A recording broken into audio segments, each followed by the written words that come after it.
he lived with the Prophet ﷺ. He lived with him spiritually. He lived with him. He would go to Medina and he would say, the Prophet ﷺ passed by here, the Prophet ﷺ went through here, the Prophet ﷺ, detail places, radiallahu ta'ala anhu. His love to the Prophet ﷺ was contagious in ways you cannot imagine. He mentions the Prophet ﷺ, and he cries and he cries and he cries and he cries and he cries out of love and out of longing. Radiallahu ta'ala anhu. I haven't seen so many people who have that type of reverence to Sayyidina Rasulullah sallallahu alaihi wasallam. That love of that and he's a man of azima. 1 o'clock he's awake every single day, sick or otherwise. At 1 o'clock we hear Abdullah. We hear him because we're close to the wall, close to his house. We could hear him reciting at 1 o'clock in the morning, every single night, travel or not travel, and so on and so forth. And we were at that time the youngest of his students, but there were people who come to visit him from all over the world, and students who had been with him for a very long time. Some people spent 50 years, 60 years, 70 years with him, rahmatullahi ta'ala alayhi, and they would tell us about that which they testified in the madrasa, in the visitation when they go visit, and so on and so forth. And Salam Yassin used to go and to tell us, Abdullah Taledi is one of the greatest scholars, one of the greatest awliya of Allah subhanahu wa ta'ala, who that which he has is really rare in this time. That which he has is something that is really. So when you find a man come with all of that depth, so he's a Sufi, but he's sobered by his study of the Sharia that is so deep, but he's not rigid. He's not rigid. Whatever he teaches is always imbued with that love of the Prophet ﷺ. It's always filled with that reverence to the Prophet ﷺ. And the moment you get to the madrasa, you feel it. That's the fact. When he was there, you get to the madrasa and you feel that presence. You feel that reverence. People come to the madrasa and they start crying. They don't know what happened to them, just because it is a place in which there is reverence to the Prophet ﷺ. And that's how we got it. It's not because he would speak about it all the time, because he was embodying it all the time. You could feel that presence with him all the time.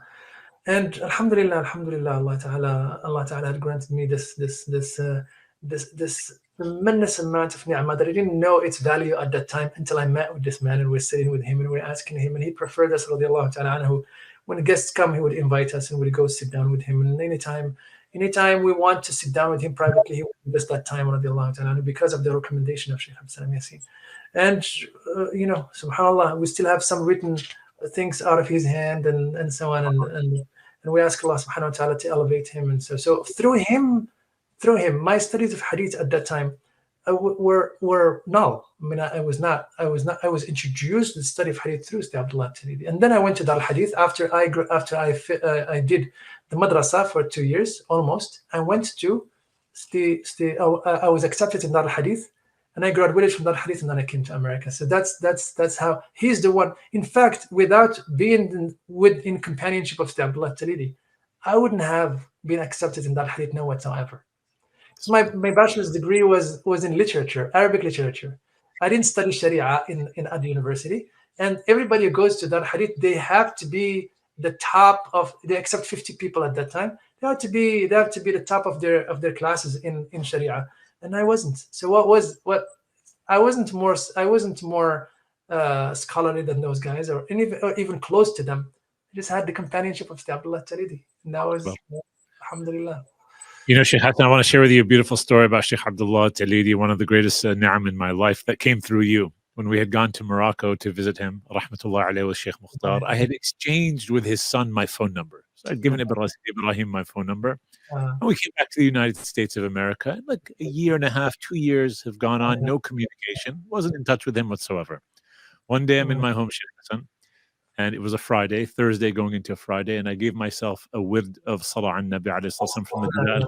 And I told myself I'm going to attempt to finish the Dalal al-Khairat X amount of times between Thursday night Maghrib and Friday Maghrib. Mind you, years have gone by and I haven't touched base with Ibrahim or Sheikh Abdullah Taledi.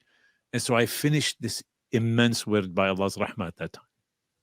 Wallahi, Sheikh Hassan, I finished the wird. I get a phone call from Ibrahim, the son of Sheikh Abdullah Taledi. He says, Ma'atasim, I said, Assalamu alaikum, wa alaikum salam. He said, I'm here with my father in the masjid of Sayyidina Rasulullah sallallahu ta'ala alayhi wa ala ali. He told me to call you and give you his salam. And it ended. And I said, La ilaha illa Allah. how do you like the salam of Sayyidina Rasulullah came to you through Abdullah Taledi. That's what it is.